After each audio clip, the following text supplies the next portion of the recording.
आप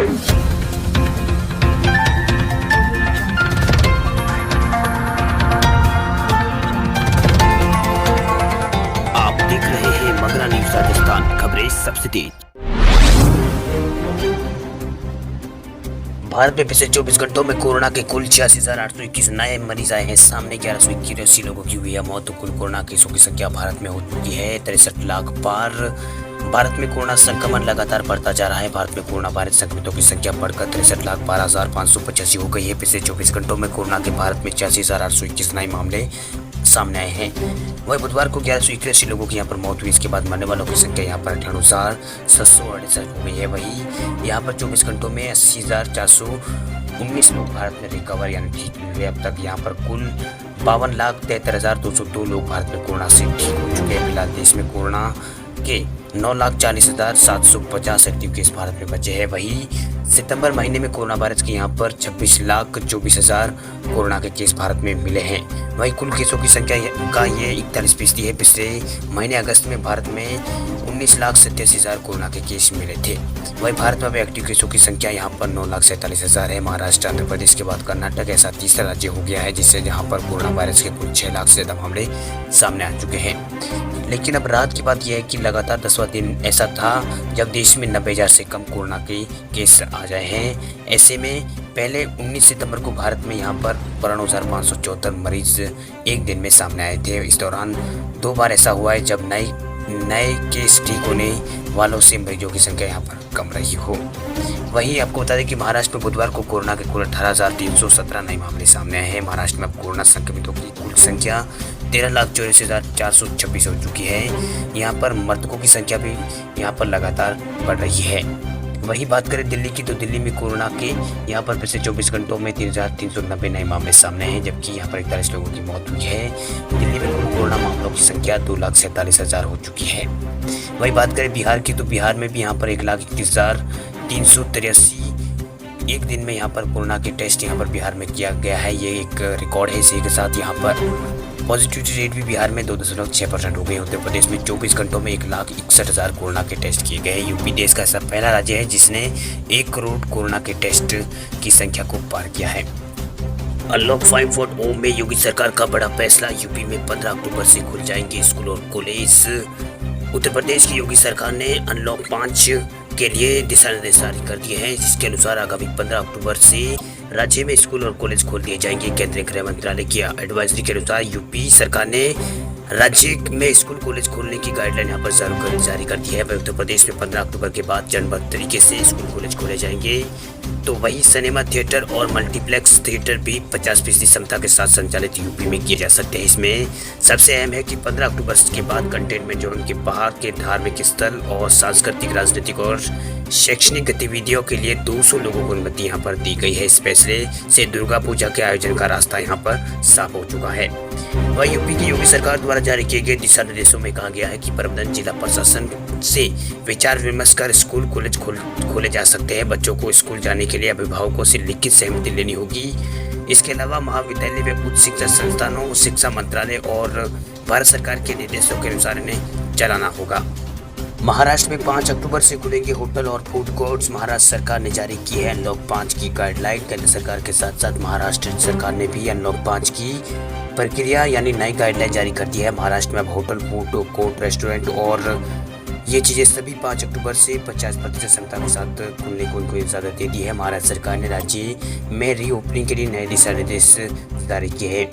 इन दिशा निर्देशों में 5 अक्टूबर से होटल, भोजनालय और रेस्टोरेंट और बार खोले जा सकेंगे, लेकिन इनमें आने वालों की तादाद कैपेसिटी की 50% होनी चाहिए। मुंबई महानगर क्षेत्र में अन्य जरूरी वस्तुओं का उत्पादन करने वाले सभी औद्योगिक यूनिट के संचालन की अनुमति यहाँ पर दे दी गई है।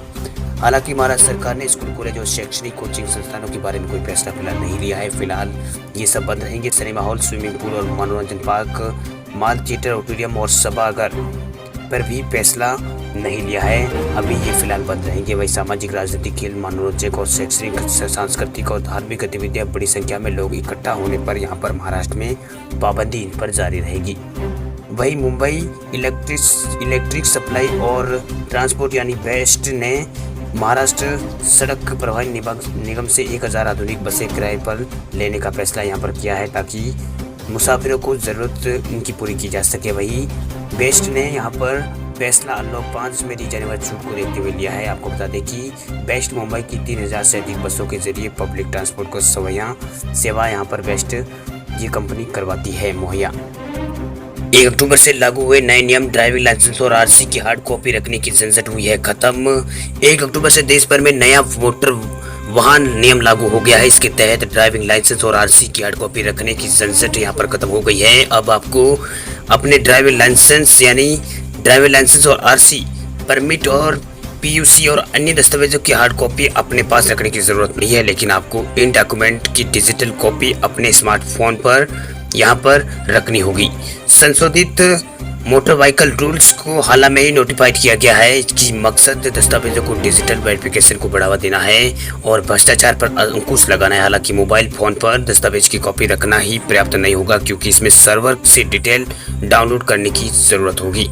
आपको बता दें कि यहाँ पर एम परिवहन ऐप के जरिए एक बेहतर विकल्प है, क्योंकि इससे ड्राइवर और गाड़ी से जुड़े सारे दस्तावेज डाउनलोड किए जा सकते हैं। पिछले साल सरकार ने सभी राज्यों को ट्रांसपोर्ट और पुलिस डिपार्टमेंट से एडवाइजरी भेजकर डिजिटल डॉक्यूमेंट को मान्यता देने को कहा था, लेकिन अब ये नियम इसका हिस्सा हो चुके हैं, इसलिए उन्हें कानूनी वैधता मिल गई है। पिछले हफ्ते नोटिफाइड किए गए नए रूल के मुताबिक इलेक्ट्रॉनिक माध्यम से वैध पाए गए वाहनों के दस्तावेज की जांच के लिए हार्ड कॉपी की मांग नहीं की जाएगी। लेकिन इसमें सबसे बड़ी चुनौती यह है कि क्या पूरे देश में पुलिस के पास डिटेल को ऑनलाइन वेरीफाई करने के लिए हैंड डिवाइसेस या ऐप है। अधिकारी ने कहा है कि अब ये नियम बन चुका है, अगर पुलिस इसका पालन नहीं करती है तो लोग अपनी बात वहां पर रख सकते हैं। 6 नगर निगमों के चुनाव को रुकवाने के लिए सुप्रीम कोर्ट जाएगी अशोक गहलोत सरकार। राजस्थान में 31 अक्टूबर तक निकाय चुनाव करवाने के हाईकोर्ट के फैसले को राजस्थान सरकार अब सुप्रीम कोर्ट में चुनौती देगी। प्रदेश कांग्रेस अध्यक्ष गोविंद सिंह डोटासरा ने कहा है कि कोरोना काल में निकाय चुनाव कराना संभव नहीं है। जिन 3 शहरों में नगर निगम चुनाव होने हैं उन तीनों में कोरोना वायरस संक्रमण के मामले बहुत ज्यादा आ रहे हैं। इसीलिए ऐसे हालात में चुनाव करवाना सही नहीं है। भाई डोटासरा ने यह भी कहा है कि इस बारे में हाईकोर्ट से आग्रह किया गया था, लेकिन अब सरकार के स्तर पर सहमति बनी है कि हाईकोर्ट ने इस फैसले को सुप्रीम कोर्ट में हाईकोर्ट के फैसले को चुनौती दी जाए। अगर सुप्रीम कोर्ट से राहत नहीं मिली तो चुनाव करवाने का फैसला आता है तो कांग्रेस संगठन चुनाव के लिए पूरी तरह तैयार है। वही मुख्यमंत्री के कोरोना संवाद के दौरान भी सरकारी मुख्य सचेतक महेश जोशी और कई नेताओं ने कोरोना का हवाला देते हुए निकाय चुनाव को टालने का यहाँ पर सुझाव दिया था। ऐसे में अब सबकी निगाह सुप्रीम कोर्ट पर टिकी गई है। अगर सुप्रीम कोर्ट सरकार को राहत नहीं देता है तो फिर तय समय से ही यहाँ पर चुनाव करवाने संभव हो जाएंगे। वहीं कोटा और जयपुर और जोधपुर के 6 नगर निगमों के चुनाव के लिए सरकार को राहत नहीं मिलती है तो जल्द ही 129 शहरी निकायों में यहाँ पर चुनाव करवाने होंगे, क्योंकि 6 नगर निगमों के अलावा 129 शहरी निकायों में भी बोर्ड का कार्यकाल पूरा होने के बाद प्रशासक पर लगाए हुए हैं, इनमें भी चुनाव हो गए। इस मसले पर अब सुप्रीम कोर्ट के फैसले पर सब कुछ निर्भर करेगा। हालांकि नेताओं के एक दल में ये भी तर्क है कि जब कोरोना में बिहार विधानसभा और राज्यों में पंचायत चुनाव करवाए जा सकते तो फिर 6 नगर निगमों में चुनाव भी हो सकते हैं। हालांकि जयपुर, जोधपुर और कोटा में कोरोना के सबसे ज्यादा मामले सामने आ रहे हैं। यहाँ 3 बड़े शहर कोरोना के हॉटस्पॉट राजस्थान में बने हुए हैं। पंजाब सरकार ने दी राहत, होटल, मैरिज पैलेस व बार की 6 महीने की लाइसेंस की फीस को किया है माफ। पंजाब की कैप्टन अमरिंदर सिंह सरकार ने होटल, रेस्टोरेंट और मैरिज पैलेस और बार को राहत देते हुए अप्रैल से सितंबर 2020 तक की 2 माह की लाइसेंस फीस माफ कर दिया है। इस बारे में कैबिनेट की सब कमेटी ने सिफारिश की थी, जिसे 31 दिवस मुख्यमंत्री कैप्टन अमरिंदर सिंह ने मंजूरी दे दी है। सरकारी प्रवक्ता के अनुसार 6 महीनों के लिए होटल व रेस्टोरेंट में चल रहे 1065 बार की 50% सालाना फीस माफ कर दी गई है। इससे खजाने पर यहाँ पर 13.55 लाख रुपए की वित्तीय बोझ यहाँ पर सरकार पर पड़ेगा। इसी तरह 2324 मैरिज पैलेसों को भी राहत सरकार ने देने का काम किया है। वहाँ पर 3.50 यानी 3.5 लाख करोड़ रुपए का यहाँ पर वित्तीय नुकसान यहाँ पर सरकार को होगा। वही प्रवक्ता के अनुसार अकेले बार में दी गई छूट से वित्तीय बोझ का अनुमान नहीं लगाया जा सकता, क्योंकि सरकार फीस माफी का अनुमान अग्रिमी तौर पर एकत्रित फीस से लगाती है।